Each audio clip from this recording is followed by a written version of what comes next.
Zoroastre est un ouvrage particulièrement ambitieux. Rameau, qui n'avait pas été tendre avec les musiciens et les chanteurs de l'Académie royale de musique, continue à leur demander des efforts tout à fait extraordinaires avec une partition d'une densité inouïe. C'est un ouvrage qui est très inspiré par les idées maçonniques et il nous offre quelques-unes des pages parmi les plus impressionnantes et les plus audacieuses de toute l'histoire de la musique baroque française. Pour remonter à un opéra, la dimension vocale est bien sûr prioritaire.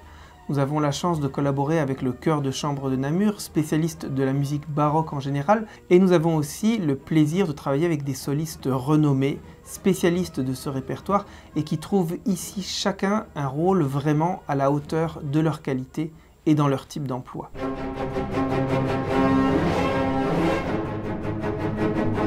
Le public sera surpris par la taille de l'orchestre, puisque les forces de l'Académie royale de musique étaient gigantesques et quasiment dignes d'un orchestre symphonique d'aujourd'hui, et pas du tout l'idée qu'on se fait d'un orchestre baroque. Un autre sujet sur lequel nous avons travaillé, c'est celui du continuo, puisque la basse continue, qui accompagne les récitatifs à l'époque en France, est très nourrie, ce qui oblige les chanteurs à chanter de manière plus dramatique et plus investie.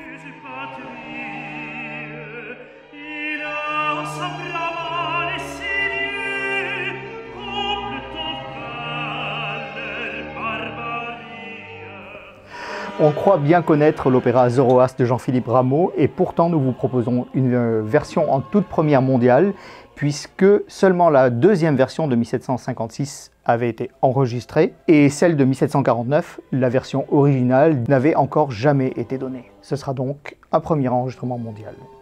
Dire que Zoroastre est un chef-d'œuvre de Rameau, c'est un peu étrange parce que Rameau n'a laissé que des chefs-d'œuvre.